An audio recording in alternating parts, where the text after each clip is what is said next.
Brace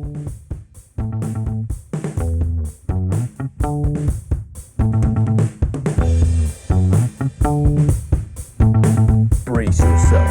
You're listening to The Brace Radio.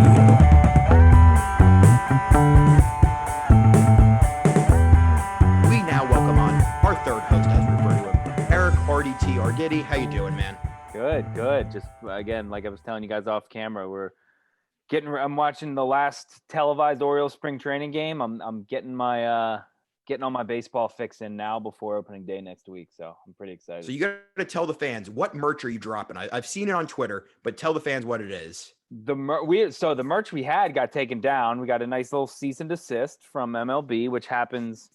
We're good for about a cease and desist every other shirt. Had it up for a little bit. The baby bird shirt, referring to the Orioles and their prospects and all the young guys they got. But it was unfortunately ceased and desisted. I think that's what it is. Desisted maybe. And then but yeah, so that got taken down. But we'll get some other stuff in the works, and hopefully we'll have some stuff up soon. I do feel lucky. I'm one of the very few people that I know that has a Pete Kong shirt that came out, and that got cease and desisted literally in 2 minutes. Yeah. That was a fire shirt too. That was a really good looking shirt. Yeah, so I'm hopefully going to get to a Mets game at some point and it be a Barstool at the ballpark. I'm going to break that bad boy out. I'm going to have to blow the dust off of it.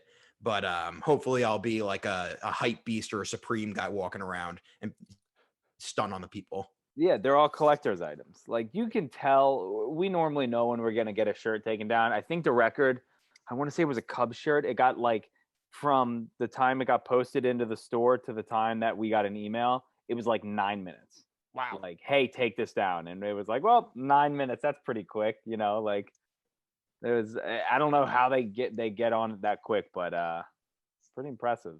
It's just typical MLB, man. I mean, you can go all the way back to the days where Big Cat used to put Stella in front of the TV and film a home run so that MLB wouldn't come after his vines. It's the dumbest thing in the world. Let the fans share stuff. Let the fans make dumb T-shirts and memes, and it maybe, just maybe, it'll grow your dying game. Yeah, that we could have a whole other podcast on that. There's so many things that MLB needs to fix and that they're just blatantly ignoring. Well, let's get right into it, though. Looking at this offseason, who would you say the best signings were? I mean, there was a lot of good signings. And again, I was kind of going through it today, just rewrapping my brain around it. There are guys who I wanted to put in the top 5 that I just couldn't because I think there are so many good ones. I think that the best one is Ozuna going back to the Braves.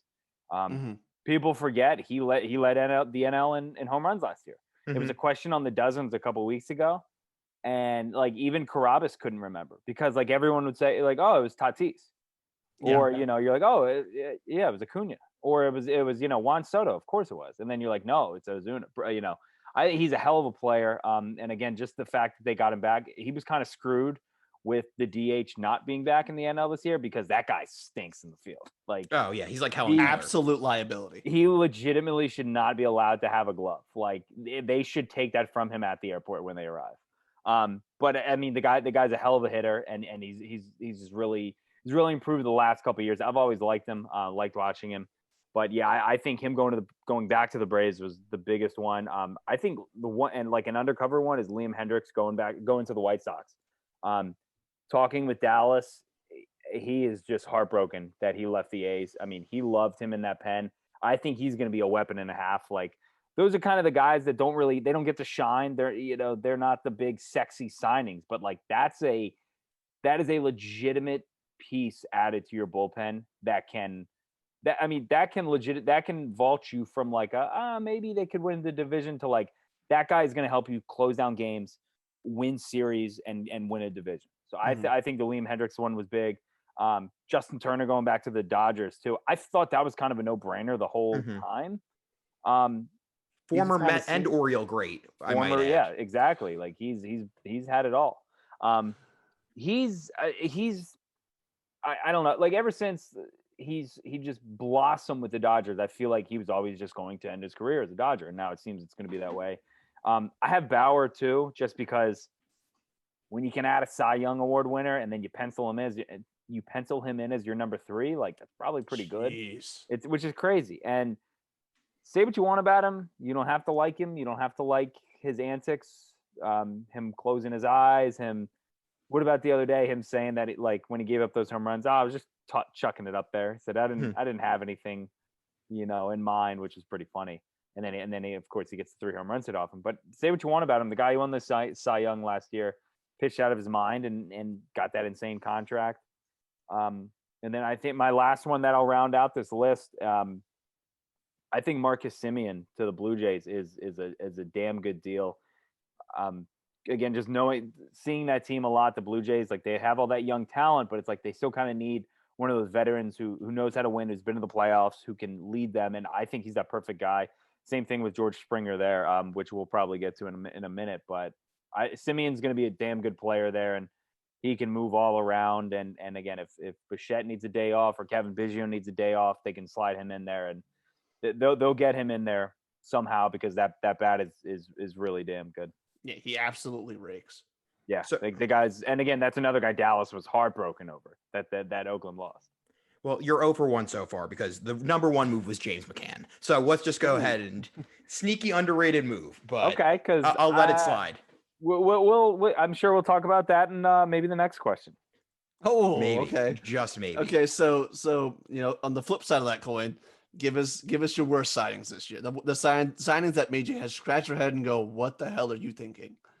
So my number 1 worst signing wasn't because of that reason. I think it's a pretty good signing, but it's Springer right now with the Blue Jays just because he's hurt and it's kind of just banged up. And now you're like, great, here we go. We just paid this guy all this money and who knows how long he's going to be out. He'll play 60 games this year. Exactly. Which again, as an Oriole fan, I'm fine with. But my second signing, I had James McCann. I said, come on, money for a guy who he's okay. He's fine. He's going to hit 230. He's going to be fine. He's going to be fine defensively behind the dish. Yeah, but you guys don't understand this. If he can throw out one runner this year, that is more than probably since Mike Piazza's been there. Maybe Benji Molina threw somebody out back in the day in his short stint with the Mets. But just having somebody that can catch your ace would be nice. Absolutely. I thought that was a ton of money. Like I was. It's a lot. And I get it because obviously they wanted JT and they didn't get him. And I don't know who they were negotiating against with McCann. Like, I feel like it was almost like an Orioles and Chris Davis thing where like no one else, maybe other teams, I'm sure other teams are interested, but like, who are they negotiating? He's not an all-star catcher. No.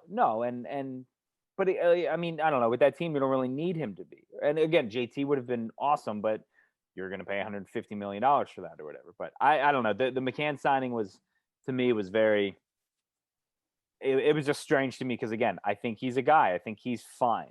That's pretty much it. I think he's fine. I think he tops out as, everyday 2-platoon catcher.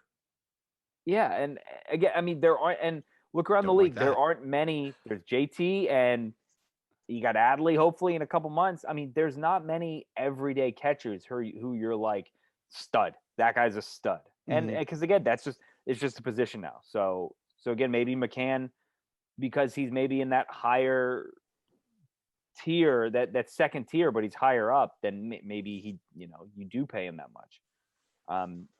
Again, I think he's fine. I think he's just a guy, pretty much. I think that's a shirt right there. James McCann. He's fine. Just a guy. He's fine. It's really hurting my feelings right now.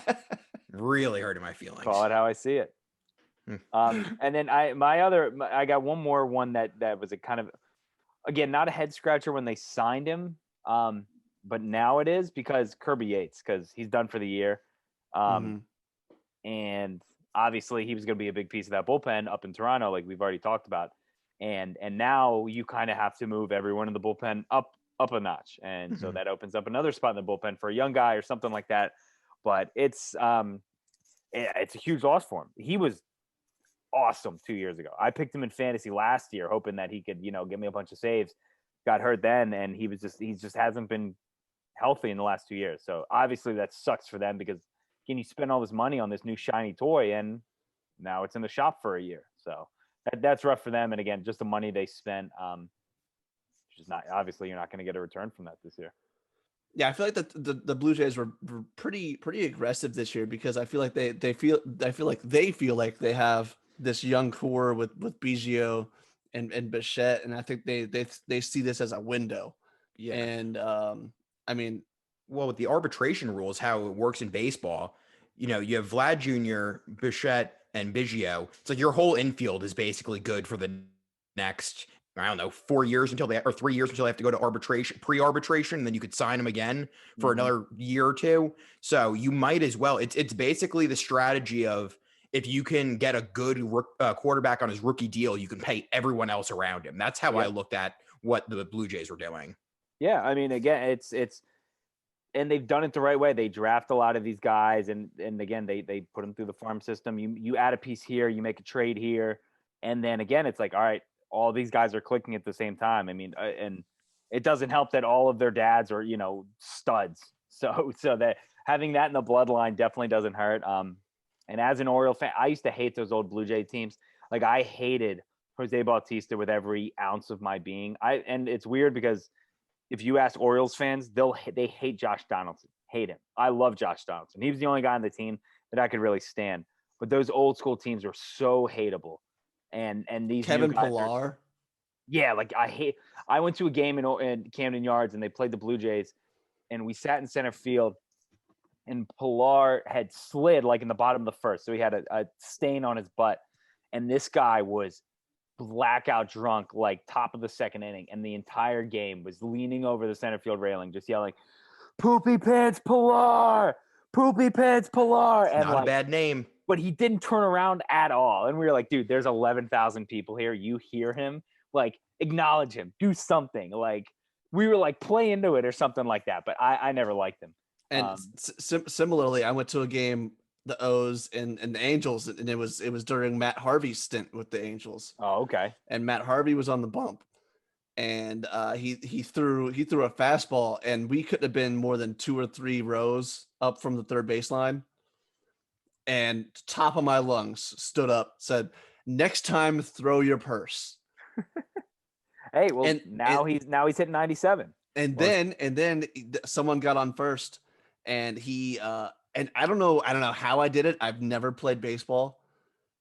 I figured out his pickup. I figured out his pickoff move. You were reading him like a book. I was, and I called pick before he threw it, and I think I did it twice. And then he stepped off, and I swear to God, he glared at me. Yeah, that's when he was like, "Shit, I'm telling something." If this guy up the third baseline, when Joe Blow in the stands is making up my moves. Yeah, exactly. I'm surprised the Dark Knight wasn't on your top signings, because would you pay a bag of balls for Matt Harvey? Yeah, it was the a minor league deal, and I don't even know how much it was, but guy made the opening day roster, so. I'm working on that blog right now, so we'll. I know it wasn't much. They definitely didn't pay him much. It ain't much, but it's honest work. Hey, he'll be I think they said right now he's lined up to be the second Saturday starter, I guess, in that second game. So he seems to be doing all right. Well, all right. So if he goes missing, give me a call. I can probably help track you down. Yeah, well, there's a couple places in Baltimore that I've already kind of circled. We need to put his poster up and be like, "Don't let this guy in." Do not serve this man. Yeah, right? Don't serve this man. Yeah. Persona non grata. Right. So after Kirby Yates, who else did you have? My other one was Corey Kluber, and just because the Yankees fans do this thing where they sign him and they're like, "Got him in pinstripes. It's Corey, baby." And it's like, yeah, but he's not Corey Kluber. He can't throw a baseball through a window anymore. Guy has like I think he pitched less than an inning last year, like less than 2 innings. And obviously he got hurt, and it sucked because, again, he was on my fantasy team. But like they think they're getting the Cy Young Corey Kluber, and you're not. Like, you're not getting him at this age. You're not getting it's just a lot of innings on that arm. Yeah, a lot of innings. And again, like the last 2 years, he's thrown nothing. So like I'm like, when they signed him and the Yankees fans were pumping their chest out, being like, "We got the former Cy Young win."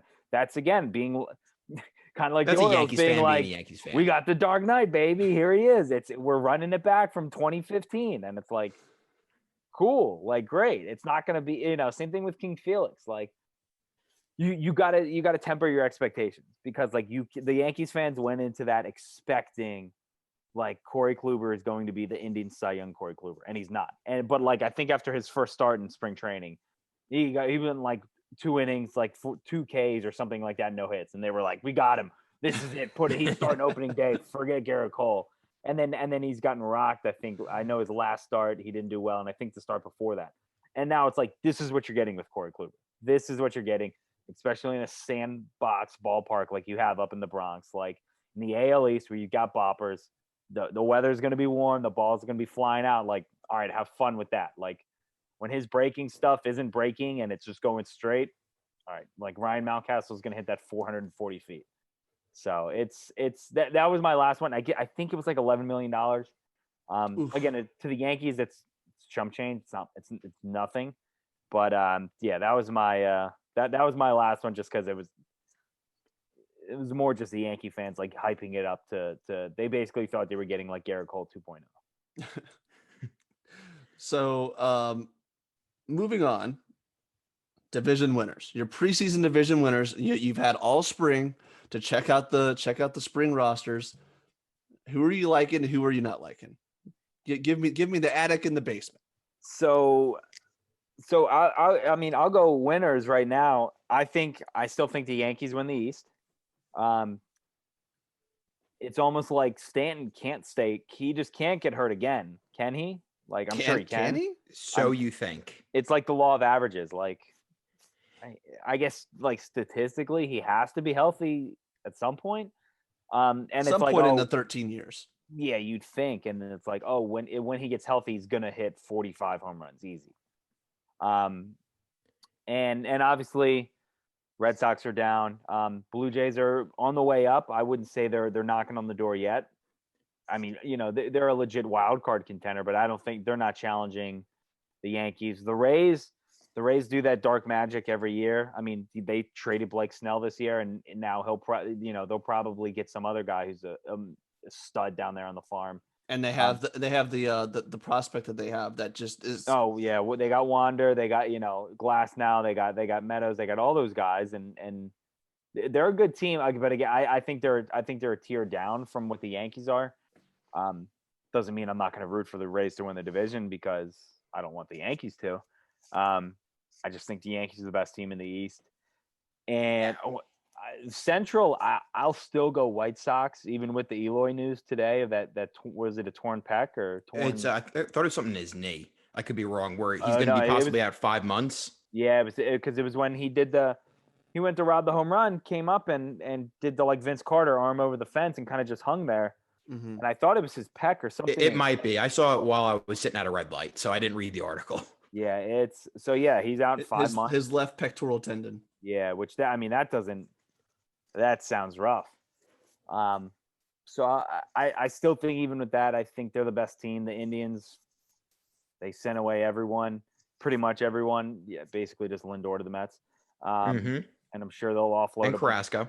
And Carrasco, yeah, but he's already hurt. His hamstring's falling off the bone or whatever, right? We don't need him. Yeah, it's all right. We got. Matt's is gone now, but for years we've had 6 number ones, 5 number ones. The old saying the Mets had. Yeah, that's never worked out, but I just think they're too good. Luis Robert is I have an absolute man crush on him. He's the best. I think he's so good. But I just don't think that division is very good too. Mm-hmm. And then what about the Royals with the sneaky signings they've had? Yeah, and they've made some good ones. Again, I think they have the young talent. I want to see what Brady Singer does this year. Singer will be good. Singer will be a guy to watch because that dude's a beast.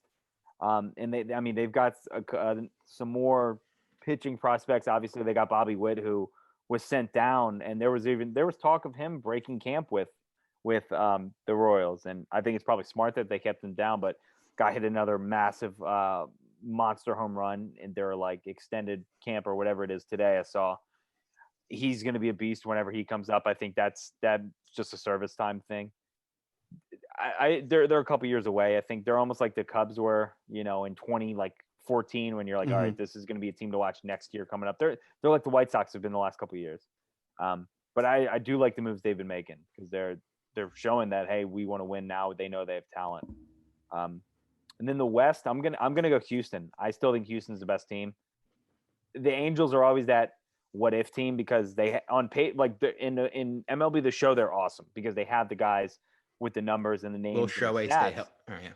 Well, yeah, that's exactly. They can stay healthy in a video game, but it's like I said today. I think Ohtani's pound for pound the most talented player in baseball, just from what he can do at the plate, what he can do on the mound. And Dallas, I was listening to Starting Nine today, and Dallas had a good point. He was talking about he's not going to bat leadoff, and he's not going to start every game like he is in spring training, like he did last week.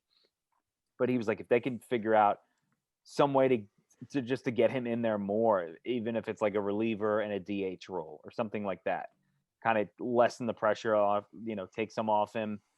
And again, you're just keeping the wear and tear down on the body. I mean, that he's a weapon. He's an absolute weapon. He's batting like 600 in spring training. He's killing it on the mound. So the Angels are just the big what if. Like, it wouldn't surprise me if they won the division because they have the best player in baseball. They have Anthony Rendon. They have Ohtani. Like, they have all these guys. They're there. Like, they have the pieces. No one can figure out why they can't win. So I would love to see them win because then people stop the Mike Trout's a loser. Mike Trout can't win in the playoffs because he made it there for 3 games in 2014. So I would love to see them, but I still think Houston, even losing Springer, I think they're easily the best team. Like, it wouldn't surprise me if Bregman comes out and has an MVP season because he's that good. And Altuve can't be that bad again. They still got Correa who turned down that deal. What was it, 6 years, 185 million or something like that? 150 million. Like, he's going to get paid, but again, that almost guarantees that he's going to be good this year because he's like, no, I'm going to show you guys that I'm worth more than 185 million. Right. So those are my 3 division winners. Just because I think they're easily, and again, it's like Yankees, White Sox, Houston.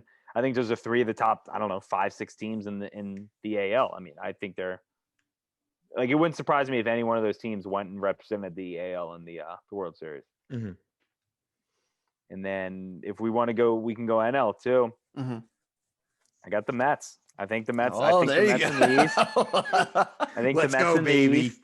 But it's one of those things where it wouldn't surprise me if Atlanta, won the division. Don't say that. It may be one of those things though, where the Braves win by half a game, they win by a game, and then the Mets, if Atlanta goes out first and the Mets make it to the NLCS, it's almost like I don't give a shit about the division. The Mets made it farther. I think Lindor's just that good. Most sports books have it a 1 game or a half game win total. It's 90.5 or 91.5 for most books. And it's flip-flopped whether it's Braves or Mets. I mean, they have the Mets right now, I think, are 5th or 6th highest win total projected. I mean, obviously that just depends on if everyone stays healthy. If you have guys going out, if Conforto has a down year or something, the Mets also don't have an outfield still. As much as they're as good as their infield is, they really don't have a true center fielder, which is a pretty big issue in baseball. Yeah, that's not great. It's that's kind of worrisome. I mean, I almost said Kevin Pillar. They just who did they get? It was Pillar, right? It was Kevin Pillar, yeah. But it's not Kevin Pillar from 2013. Yeah, and now it really is Poopy Pants Pillar. Yeah, literally. You backed yourself into a corner there, Kyle.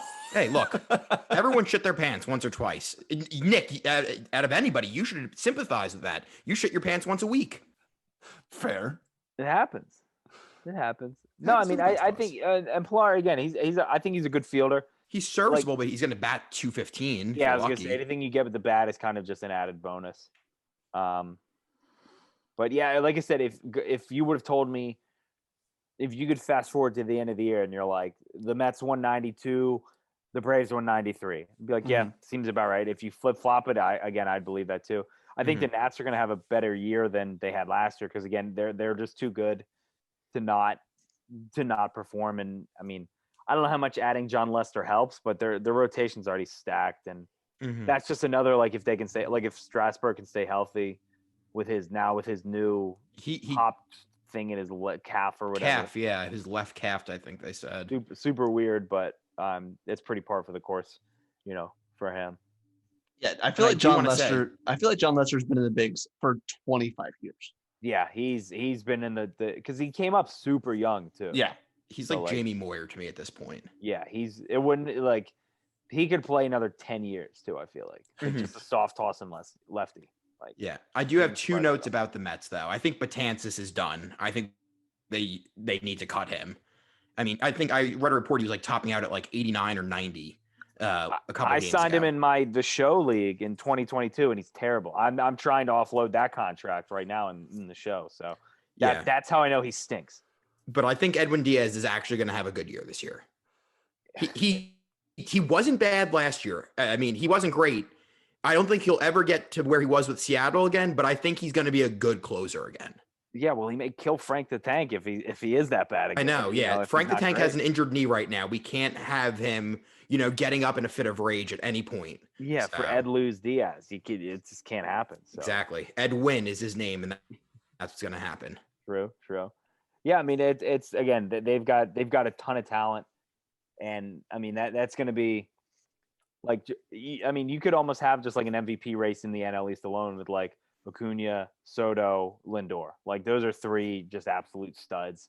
They're going to be super fun to watch. Jeff McNeil, mix that in there. Not a bad. Get it trending. Call my shot before the year starts. He's a good golfer too. So yeah. And then in the Central, I got the Cards. I mean, yeah, it's hard not to pick them. Yeah, you add a top 3-5 player in Arenado. Yeah. Like I used to think Paul Goldschmidt was like the most underrated player in baseball. I still probably think he is. And like now you just put him over there with you put Arenado on the other side. Like they're just, and again, the Cardinals, they always have that Cardinal magic. Like they'll do something. Cubs kind of stink. The Brewers are. If it goes with Yelich, yeah, he's going to have a good year or bad year. Yeah. And I mean, if they can pick up, they need someone else to pick up the slack there. Just because you can't just ride Yelich to a wild card spot, but I think the Brewers are always an interesting team, but like Pirates, no, Reds, no, like they were all right. They've still got some of the talent, but still got Sonny. Yeah, Sonny was awesome last year, and again, like losing Bauer stinks, obviously. And I don't know if you guys listened to when Rachel Luba was on starting nine. Mm-hmm. She said at one point Bauer was like, I want to stay in Cincinnati. Like, I'm fine. He was like, I'm perfectly fine living here. I don't know if that's that's not a ringing endorsement. Like, hey, he's fine. I'm fine here. Like, he's fine. He's a weirdo. Again, he probably like Skyline Chili too. Because they were talking about she talked about how weird he was because again, she's like all the players, when you ask him like, where do you want to be? He's like, I want to be in LA long term. I want to be in Miami. I want to be somewhere long term, and he's like, I'm fine with 1-year deals.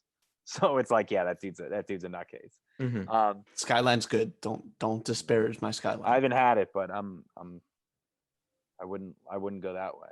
But I'm going Cards just because I think they're too talented and they just have that magic. Then out west, it's hard not to pick the Dodgers. Like the Padres, obviously they loaded up. And they added some pieces, but like Dodgers did too, and they're still. I mean, I think they're by far the best team in baseball. Yeah, it's an arms race out west. Yeah, oh, absolutely, and it's gonna be. I'm gonna have a lot of late nights watching Padres games, watching Dodgers games, and people don't talk about Seager. Like they just don't really talk about him. It's kind of it's almost like the Pac-12 like college football bias where we just don't watch him. But it's like, dude, he's a top 5 shortstop. He's very good, but no one watches because they're on so late. Like, don't get me like I will stay up and I'll watch a Dodger game. Like I'll watch a Padre game to watch Manny, to watch Tatis and those guys. But like the casual baseball fan wouldn't know that A, there's a Seager that matches, B, that there's 2 Seagers that match and they both play on the West Coast. Like they're just, I mean, again, it's that East Coast bias and yeah, and I think maybe getting the playoff games in the, I don't know, I guess they played in. He's been in multiple home run derbies. He's been in multiple all-star games, and it's like he's just the quietest guy. Fun fact: he went to high school with my wife. Just saying. Okay, there we go. She could have picked him, but instead she picked me. Nice. But yeah, no, it's just bizarre because there's Corey and Kyle out there, Mm-hmm. and I think Kyle's done with the Mariners. Yeah, I think he's kind of, and it's His like wife tweeted something about, should we put our house for sale? Or something because like that was after the Rotary Club meeting with the GM and all that. When he was talking about like all the talent or whatever he was talking about there. But yeah, I mean he's kind of in that no man's land where it's like, all right, we're paying him a lot of money. The Mariners, they're not very good. They have a loaded farm system, but like again, it's gonna take years. Yeah, it's good, and it's the Mariners. Who knows when they're gonna put that thing together? But yeah, I mean, Seager's fun to watch. He's gonna get paid too. I think he's a free agent. I think after this year, the shortstops after this year are gonna get paid because technically Lindor is still in that group. Like you got Lindor, you got Seager, you got Correa. So it's like those are three of the top 5 shortstops right there. So they're all gonna get paid. But yeah, I gotta go Dodgers there, and it's like I think they're gonna beat the Padres in that division. I think they'll win that division by 10 games at least. Like I think with how good they are.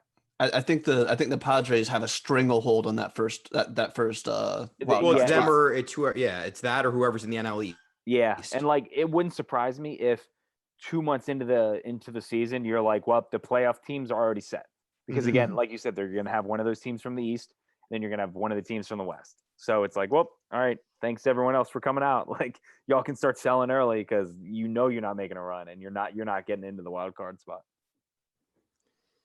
So how many home runs is your boy gonna hit? It all kind of depends on how many games he's gonna play, and like he was on when they interviewed him on the game the other day. They asked him, about if he was gonna ask for a day off, and he said no, and he just said, I'm not the kind of guy to ask for a day off. And they were like, well, Hyde's gonna come to you and say, hey, you're going to sit out today. And he was like, that I'm fine with because I will never, he's the manager. I'll listen to him. But he was like, I'm not going to ask for a day off. Like I'm expecting him to play 125, 130 games, and they'll get him in DH a lot, and they'll have Mountcastle at first, but they'll keep him, especially the first couple months of the season, I think, just to see how his body reacts. Because again, he's been away from the game of baseball for it was almost a calendar year. So if I were to set the over under at 25 Trey Mancini home runs, I think over. I'll go over 25. Ooh. Okay. I think over. Do you text with Trey? Yeah, a decent amount. We had him. We interviewed him Tuesday morning. Okay. Had him on the podcast, and he told us he was feeling good, and then he went out and hit a home run that day. He said his strength is fully back. So I believe him. Why don't you just go ahead and give him a call? I mean, he's just got to get into the clubhouse, right? I'm sure a lot of well, they're still playing top 9 right now. 2 outs. We'll just keep you on the pod for another hour or two until it's done. You're kidding, man. But you think over 25 is? I think 25 is good. I think over 25. Like I don't think he'll get if he got 30, that'd be awesome. Like he comes. I mean, again, I think the second he steps on the field next week, I think he's locked up comeback player of the year. If you switch the stadium, Camden Yards, and Yankee Stadium, he probably gets 30 though. Oh yeah, easy. Like he's parking a bunch out there because he's a big opposite field guy too. So he'll go to right field all day in Yankee Stadium. So I and the stat line that I have in my head, and you can tell me how close I am. The stat line I see for Trey Mancini, end of the year, like you said, around 120, 130 games played, batting around 260, 27 home runs, 77 RBIs, 2 stolen bases. I would even say 2 is. I would take the under on that. Like I don't think that. Like he said, and he's quick for his size, but he's goofy when he runs. Like he's not a good looking runner, and he's not like he'll say it like he's like I'm just not a good.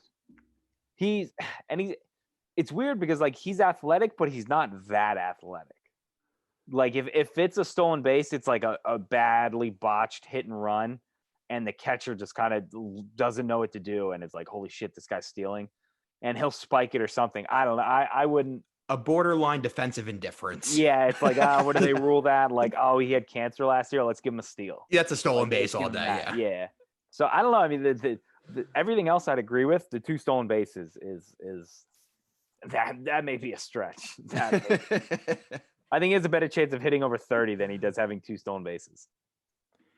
That's fair. We can revisit that at the end of the year. Yes, yeah. When we come back for playoff time. Exactly. Well, maybe we have to put a little friendly bet on it, and then you can text him and be like, "Hey, just so you know, the over yeah, set." I need like half a stolen base. Right yeah, now. like you need to any ball that's in the dirt, you got.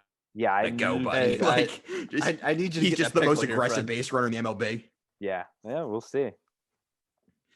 So you mentioned him as comeback player of the year. Where are you looking for some other preseason award stuff? I personally have Lindor as NL MVP, but that's just me. And I also have Pete Alonso as comeback player of the year because he had an awful year last year, but again, that's just me. And then DeGrom's, obviously Cy Young. Yeah, so I think you pencil in DeGrom for Cy Young. I mean, that's just too easy. Like during the day today, they had on the top and MLB top 100, and he was number 3. Mm-hmm. Like obviously number 1 pitcher, number 3 overall, which is insane. Like just pitchers don't get voted that high; they just don't. And the fact that he's old, like I mean, he's not old, but he's relatively old for a pitcher. Mm-hmm. But he was sitting at one point. I forget what game it was. This was probably a week or two ago. He was like 100, 101 in the second inning. Yeah, like 101, 102, which is insane. Like there's no reason he should be throwing that hard. Mm-hmm. Like, and again, if people are like, oh, well, maybe it's the spring training guns. Maybe, but like then everybody's number should be juiced. And that still means he's probably up at a 98, 99 consistently. Like that's scary. Like that's yeah, I mean, it's a great sign for the Mets. You know what I mean? Yeah, like he's not a big, bulky dude. Like obviously he's tall and he's kind of lanky, but like he's not that. He doesn't have that build of like a. He doesn't even look like Syndergaard. No, not at all. I just. I don't know. He looks like a paperclip. Like he looks like a basketball player almost. Yeah, that's his physique. Yeah, he doesn't look big at all. But again, it's like he's just, and he's throwing 100, 101 with ease too. Like it's not a herky jerky. Like that hurts. Like that motion hurts. He's just right there. Mm-hmm. I mean, yeah, I'll take that to the bank right now. DeGrom, Cy Young. For my AL MVP, I think you have to go Trout just because he's in the top 3 every single year of his career. Well, the best was last year. He finished 5th, and they're like, it's his lowest finish ever. And it's like, yeah, 5th. Like, oh no, like that's so. But Trout's starting to lose his, like, is this? Yeah, like I'm sure if baseball was popular, then Stephen A. Smith and them on First Take or whatever would be like, is he losing it? It'd be like the LeBron conversation back in, or like the who was it, Max Kellerman in 2014 with Brady. Like, I don't think he has it anymore. Yeah. I think you got to go him. If we're looking dark horse guys, my guy Luis Robert, I think him, because again, if the White Sox are going to make noise with Eloy out, I think Robert's going to have a good year. And another one, a guy who's just the strongest person in Major League Baseball, I think Yordan Alvarez is a monster. Like if he's healthy this year, he's going to hit 40, 45. Like he's a freak. Mm-hmm. So watch out for Alvarez, Lou Bob too. NL. Trevor Story possibly? Maybe, but because they said they're not going to sign him, so he's got to put on a show, right? Yeah, but I mean he's gone. Like he's leaving regardless. Like I don't think they may try and trade him, but like they were like, we don't want to trade him because he might be a dark horse guy. Yeah, it's just I don't know because it's the whole Coors effect. Like people are never gonna. They hate to give those guys credit, and like, if we're going dark horse, there's no dark horse. Yeah, Trevor Story would be one. I would say Arenado would be one too because I think people are going to be high on him this year because now they're like, oh, he got out of Coors. Let's see what he can do. Oh, he's still really, really good. Like, yeah. No shit. He's still going to put up good numbers. And now that he's a Cardinal, like MLB baseball writers, they're going to jack. Yeah. They're going to like openly weep when he hits home runs. And they're going to be like Joe Buck is just going to cry in the booth. Like, this is it. It's going to be like Big Mac all over again. I think, you can't overlook Tatis and Bellinger. Like that race out there for home runs and just being an all-around fun player to watch. And the 3 names that I have written down for NL MVP: Soto, Betts, Acuna. Like I think Mookie Betts again has to be in that. I forgot about Mookie. Which is crazy because he's arguably the second best outfielder. 1B barely, maybe. Like, again, if you wanted to make the argument that he's the best player in baseball, depending on the day, absolutely, yeah. Like, I've seen him hit 35 home runs in a year against the Orioles. Like, I will never not say that guy's a great baseball player. Yeah, I mean, again, if you would tell me Soto, Betts, Acuna, Tatis, Bellinger win the MVP, I'd say yes, absolutely. Like, none of that would surprise me. And it's just crazy how much like star power, not even star power, how much young star power there is. Like Soto, Betts, Acuna, Tatis, Bellinger, Lindor. I mean, they're still so young, and like they're the faces of their position, and like you can make an argument for any of them being the face of baseball. Like, I think all combined, they're not as old as Albert Pujols. No, I think Pujols still has him by like his listed age or the age that like he actually is. The age he actually is. Yeah. Well, yeah, they still don't even sniff the age that he's listed at. He's like 62. Yeah, I think he's 48 in 2000. So yeah, he's something like that. Like, which again, I don't know. Did you guys see my tweet a couple weeks ago? My prediction. I don't think so. The Angels. Well, I tweet a lot, so you probably didn't see it. The Angels and the Cardinals made a trade a couple of weeks ago for an outfielder. Okay. Where the Angels got a player, an outfielder, Fowler, I think was the last time. I can't remember his first name. Mm-hmm. Cardinals or the Angels are sending back a player to be named later at sometime during the season. My guess, poetic justice, is he goes back. They're going to send Pujols back to the Cardinals, let him finish his career in St. Louis, and again, kind of like a swan song, we'll end it this way. And again, it's like, oh, that's a great gesture by the Angels, being like, let's get this fucking guy off the book, let's get him going. Yeah, Pujols gets to go home and wear the Cardinals jersey again. Trade's complete, and that's it. So. And then a massive curveball. He retires as an Angel. Yeah, and then he signs a 1-day deal as an Angel. As an Angel, yeah. And goes to the Hall of Fame as an Angel. Yeah, I think that'd be cool. I mean, like, it makes sense. I don't know. Yeah, no, it does. I think that'd be neat. Well, you said it here first if it does come true. Yeah, so get a viral clip. You can, and then we'll screenshot your tweet with it. Yep, you can do that. I mean, and then we'll have to have you back on for a victory lap. We do that. I'm fine with it. I got no problem hyping it up. Okay. All right. Well, that's all I have except for one thing. We gotta talk about the Snakes. We would be remiss if we didn't talk about the Snakes. One other quick thing. So Dallas Braden FaceTimed you just to ask about a snake. How bad was that when you were like, oh my God, he's FaceTiming me? Oh, he just wants to see the snake. No, so it was Jared. Oh, it was Jared. Okay. I think was it Friday night? Saturday night, I think. Yeah, and I'm on my laptop and like obviously it's hooked up to all my devices, and thing pops up in the corner like FaceTime from Jared. I was like, what the hell? Like, what is this? Like, and that's when I was like, am I doing like are you smarter than a big leaguer? Or like, does he need me for some content? Like, is it a dozen? Yeah, I was like, oh, I would love it if it was a dozen. Like, get me on that. And so I'm looking at it and I'm like, I answered. I'm like, what's up, man? And all he says, so what's up, man? He's like, are you home? I was like, yeah, what's going on? And I can hear like people in the background. He's like, I'm at my friend's house. They don't believe you have a snake room. And I was like, oh, okay. And I was like, well, it's not technically a snake room. I was like, it's my daughter's bedroom. Well, no, I was like, it's in our corner. I was like, it's in our bedroom. I was like, we have the little one. The big one's at my parents' house. And I was like, do you want to see it?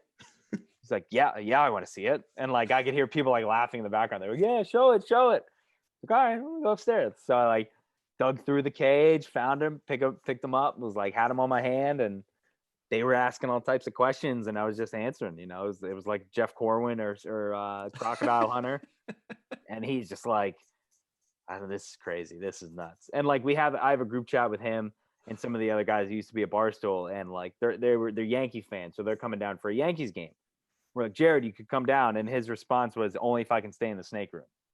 And I was like, yeah, of course. Like it's guys only in the snake room. Like that's we call our text message group the chain, and so we're like, that's the chain room. Like, yeah, that's where the chain stays. So. And again, I was like, I don't have the big one, but I can send you a picture of when he was eating. And he was like, yeah, do that. And then I sent it to him, and he's like, "This is nuts. This is insane." And I said, "Just be aware. Like the next time I feed him a full-grown rat, like you're getting a video. Like you will be receiving a video." And he's like, "Okay, that's what I want. Like give the people what they want." So, hopefully this weekend I can get him a video of my snake eating the rat. So will your parents feed the snake, or do you have to come over and do that? That's your responsibility. No, I do that. Yeah, my parents absolutely despise it.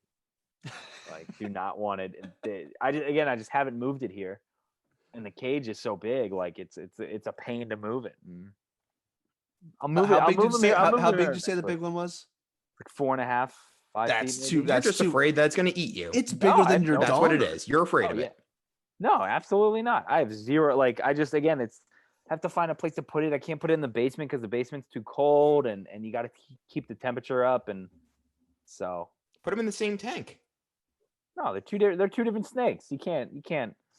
Two different climates. My dogs sleep on the same dog bed. I mean, their snakes are just as friendly as dogs, right? No, you gotta keep the two different species separate. One's from Africa, one's from the east coast of the United States. So completely different humidity needed, completely different, It sounds like you're a pot farmer right now when you're talking about the humidity and the pH of the chips, wood chips, but it's just you're talking about snakes. Yep. So the hydroponics, all that stuff. So any news on the snake show?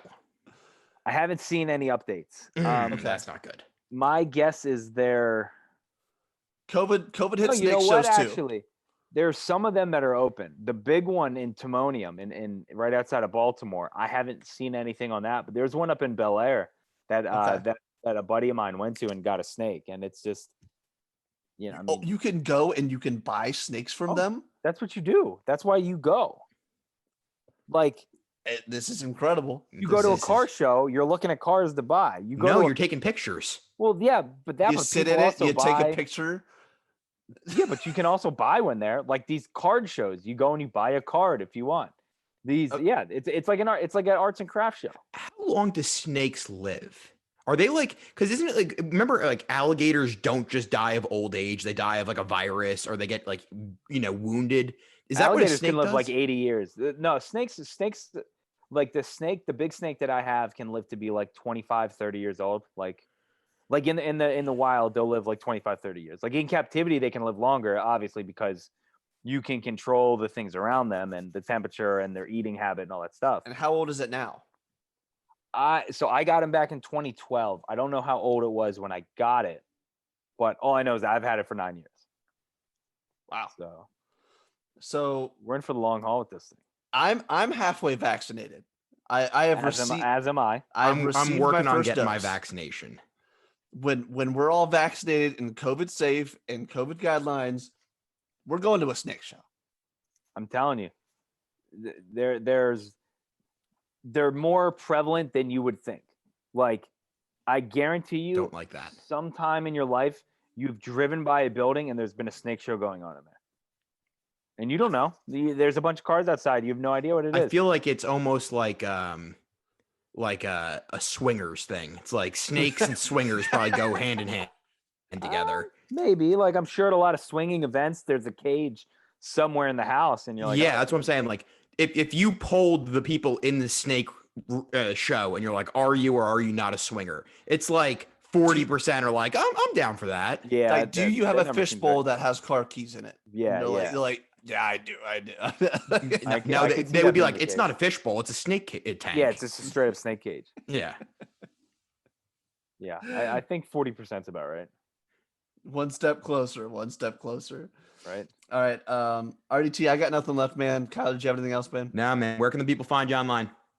At EDITTI22 on Twitter. I'm brainstorming to change it. Again, Jared and JJ were trying to talk some sense into me to changing it, and because they were saying how hard it is to find me on Twitter when they search. Definitely should be Snake Guy RDT. Snake Guy RDT. Maybe. I don't know. Snakes. Oh, yeah, there we go. Barstool Snake Guy. Ooh. That could work too. That could work. You can figure something out there. I don't know if I want my name attached to like any of the outdoor stuff or Well, I mean, Okay, it's just it doesn't. facts. Yeah, Facts are facts. You're more of a snake guy than the outdoors people. I can guarantee Probably. that. Do It they have a just snake doesn't- living in their house? Yeah, but it's like word association. You're like, oh, that guy's not. That's That true. guy's not someone It's a that, little clickbait. that has a good work ethic. You know. Yeah. I do like snake stool though. Snake stool is interesting. That could be something. That could be. Look, Nick and I are idea guys. The last snake show I went to, I think one of the guys like at the table had like a huge Barstool flag like behind his setup. And I was like, that's not something I expected to see. Like that is that the like the Venn diagram of snake people and like Barstool supporters, I feel like is not. It was just that guy. It was that Yeah, guy and it- you. Yeah, me it's and the that two guy. circles and the lines touch. Yeah. That's it. We were the Spider-Man meme. Yeah. But no, yeah, they're on Twitter, and then just my name, Eric Arditi, on Instagram, and Exit 52 podcast, and yeah, there for all your Baltimore DMV needs. Perfect, man. Thank you so much. Yep, thank you guys.